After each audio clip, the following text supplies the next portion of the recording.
Hi guys, and welcome to my channel. I love carbs. Today I'm going to be talking crap, and I think it's really good to talk about this kind of topic because, well, you know what, it's fun and it's Friday and I just can't be bothered to be doing anything serious. But however, there will be a serious little point to this, and hopefully you can take away something from this, and that's the whole point of it, is that I give you some info and you can go ahead and change your life or whatnot. So what your poo and pee is telling about you, I don't know if you're like me. I like to examine my poop after I do go, and let's not be ashamed about it. Okay, we all do it. We all go to the toilet. Yes, it's gross. Yes, some people get offended at the word poo. So what? If you don't like it, get off my channel. I think it's important that we do talk about this, but we can be a little bit light about it and just have a laugh, really, because at the end of the day it's just crap, right?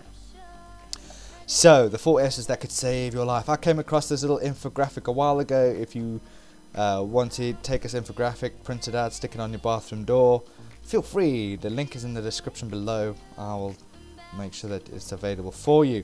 So I go to the loo for the number 2 twice a day, and the rest during the day I go for the number 1s quite often because I stay dehydrated, and that's key. And I do every now and then inspect the size, the shape, and the smell and the shade. It's always a good color. It used to be a bad color. It used to be white. I looked it up and I was a bit concerned, so I just changed up my diet. Started eating a lot more rice, and incorporating a bit more vegetables into my diet. More whole foods was good. So that's great. That's managed to change it. I find that vegans who eat whole foods, their poop doesn't smell that much, mostly because the poop sinks down to the sinks down and doesn't actually stay afloat, so it doesn't give off the aroma. It's just instantly covered by water, and it doesn't let off an aroma. If it does get above the water, which it has quite a few times, it doesn't smell as bad as a person who eats animal products, and we'll get into that in a minute. And the size is good, the shape is good, all happy on those fronts. So I tick those boxes. If you don't tick those boxes, then reconsider your diet. Scoop on a poop. So just a quick few little cool things. 30 feet of intestinal tract. Now you got to remember, if you got to eat animals, you got to have dead animals that is decaying in your body going through 30 feet of intestinal tract, and this will take up to days, literally 3 or 4 days of a dead animal going through your body, and it's rotting in your body and releasing toxins into your body, making you sick, making you slow, making you lethargic, and those toxins go into your muscles, into your brain. You get brain haze, and you just can't function properly. Alright, and so it's a really good idea not to eat animals, just because of that fact, that you don't want animals, dead animals, in your body decaying and rotting in your body. That's not for me. The average human will produce 9,000 pounds of poo over the course of his or her life. That's a lot of crap, man. A healthy turd should look like a torpedo and be easy to pass. If you are pooing tornadoes, please return those warheads back to the military. And I don't know what this is, poop superfoods, but no. Colors and causes. We'll have a look at the close looks. So brown, duh. If your poo's brown, cool. If it's red, go to a doctor. If it's green, you had too much greens, or you are seeing a doctor and you've got medicine, or you have Crohn's disease, which can be treated, I believe, by a whole food raw diet. You can actually reverse the effects of Crohn's disease. I believe I saw an article on that, and I saw a video on that, so that's quite cool. Undigested bile, yeah, that's just bile is stuff that's been made by the pancreas, which is digestive acid and stuff like that and so on. Gallbladder problem. If you have a bright yellow color, it's gallbladder problems, or you have a parasite, and no, that's not your children. Okay. Antacids, if it's white, antacids, that's kind of the color that I had. It was a bit more darker than that, like a basically more like a pastel white is what I had, and I sorted it out. Pancreatic disorder, antacids, aluminium hydroxide, whatever. Go see a doctor if it's that color, sort it out. If it's black, upper GI bleeding, or you have meat that is just decayed and is pretty much rotting in your body, and it stinks. Or you're taking iron supplements, you know, one of the two, you weigh it up. If you're not taking iron supplements, then you go see a doctor, please. Right, a closer look at the number 2. Now this is where I want to come in with my advice and show you how to avoid these kind of things. So if you are pooping little lumps, it's staying in the intestines too long, so water is being absorbed. Lack of dietary fiber can lead to these hard pellet-like little lumps.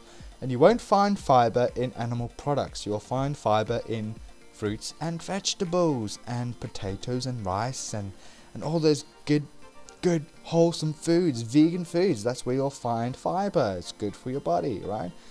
If your poop is too liquid, it's moving through the intestines too quickly, so water is not being absorbed due to an increase in fiber, a cleanse, or an infection. Alright, if you're doing it right, it's probably not mostly fiber. If it is fiber, it's going to be a dang load of fiber, but then it's not going to be like liquid. Basically, you got diarrhea, which is a problem. Go to the doctor, get that sorted. If your poo is pencil thin, a mass in the colon could be constricting the stool, may be an indicator of colon cancer or polyps. Yet again, you know, the stuff that you read on the internet, you know, everything that you have, it could be a disease. You know, I breathe normally. Oh, you're dying. No, it's not like that. Okay. Do try and change your diet up. If it doesn't change after a month or two, go see a doctor. Not a month or two. Obviously, you be the warren of that, and you decide for yourself. Use your own intuition. You know, if you see, oh, this is not making a change, I changed my diet drastically. I'm eating vegan, high carb, low fat, whole food vegan now. Why do I have pencil thin poop? Go see a doctor. Okay, but make that assumption after really giving it a good try for about a week or two. Poop that floats and stinks. Your body is not properly absorbing fats. Could be the result of a malabsorption condition, weight loss drugs, or cholesterol. My take on that is that there's too much fat in the diet, and so eating animals and high fat foods will cause your poop to float to the top, and because there's animal products in your poop, it's going to stink. It's going to stink to high heaven, and I tell you what, you can clear a household with that. All you need to do is just walk into the loo whilst someone who eats a lot of burgers and meats and things like that has had their number 2, and you'll know exactly what I mean. If your poop is hard and dry, it's staying in your intestines too long, so water's being reabsorbed. Could be due to dehydration, constipation, or medications. Okay, there are certain types of food out there that can cause constipations. Most of the time it's due to dehydration. You are dehydrated, you're not drinking enough. And when I used to be eating meat and not taking care of myself, I used to not drink a lot of water, and that was a problem. And you know, I'd usually end up with these two over here, which is a huge problem. Okay, so drink a lot of water, get a lot of fiber into your diet, make that change, sort your crap out, and start living a really good and healthy life. If your poo is non-existent, basically you're not going. You're constipated, drinking more water, increasing your fiber intake will help. Only plant foods contain fiber. Even this little infographic is like plant foods, dude. You know, why? Vegan, you know what I'm saying?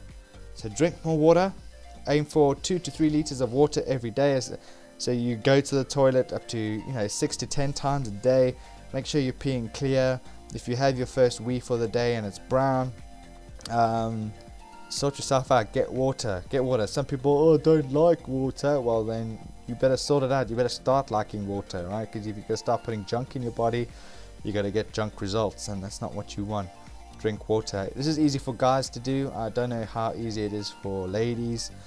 I guess you just have to not. I don't know.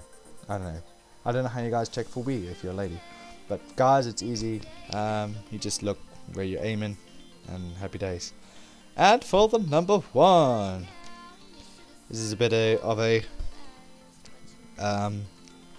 fun info thing. You're gonna do what my wool. I don't know. Right? Harris tweed is made from dyeing the wool in lichen that has been soaked in human. I don't even want to know. Basically, what you can take from this, like, if you feel burning in your urine, see a doctor. Or if you see blood in your urine, see a doctor. Here's your shades of pea. Pardon me. Pale pea means you're drinking lots of water and probably running to the toilet a lot. Indeed, it's good to keep your body hydrated, right? Because carbohydrates and water is used to make energy, and water is used in chemical conversions in your cells. Water is used to keep the brain sorted, your muscles sorted, so that it has the ability to do chemical exchanges within the body, and that's important. If there's no water, you're dehydrated, your electrolytes won't work properly, you'll start twitching out, and that's a problem. Dark pee is a sign that you're not drinking enough water, but it could also be the result of a serious kidney problem. Alright, it could be. Don't run to the doctor and say, oh my goodness, I got a serious kidney problem. Right, drink water first, see if you can alleviate the problem, and that would help you out. Now, ppH, I think that's the most idealistic way to actually measure your urine. No one's really going to stick a litmus paper into the toilet to take a pH reading. Alright, so it's just a theory. It's just at this moment it's just a theory until they develop toilets that can actually read your pH. There's a money maker. Until they actually invent toilet that could read your pH, a very low pH or acidic urine could result from lung disease or diabetes. Oh my goodness, I'm dying again. The theory of increased health paralleled with a slightly alkaline pH would indicate that pH of 7 and slightly above is the most ideal. This is why you don't eat acidic foods. I'm not talking, fruit is not acidic. If you wait for fruit to be ripened, it is alkaline. Alright? A fruit that is not ripened can be acidic, really acidic. But not as acidic as animal products, pork, chicken, beef, eggs, cheese, milk. Those are all acidic, alright? The reason why meat is acidic because it has unprocessed urine in it and toxins in it that are acidic, and that will cause your urine to be highly acidic. Alright, a very high pH or alkaline urine could be the sign of kidney disease or infection. Oh my goodness, dying again. Alright, so I don't know many people who actually test the pH of their urine. I guess doctors do. I doubt anybody that in my circle of friends actually, measures that. Anyway, some pee problems identified. If you are having experienced anything of this, please go and see a doctor, or if you need to, if it can be reversed, if it's something that you're putting into your diet, reverse it straight away. So bright yellow, this is probably the result of a vitamin or supplement. B vitamins and beta carotene in particular likely culprits. This will happen if you take Berocca. Berocca has these kind of effects on the urine, and so don't be alarmed. Don't go, oh my goodness, I'm dying. No, that's not the point.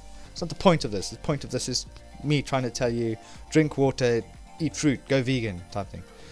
Urine that is murky, cloudy, symptoms of UTI or possibly even kidney stones. Stay away from acidic foods and it will sort itself out. Sort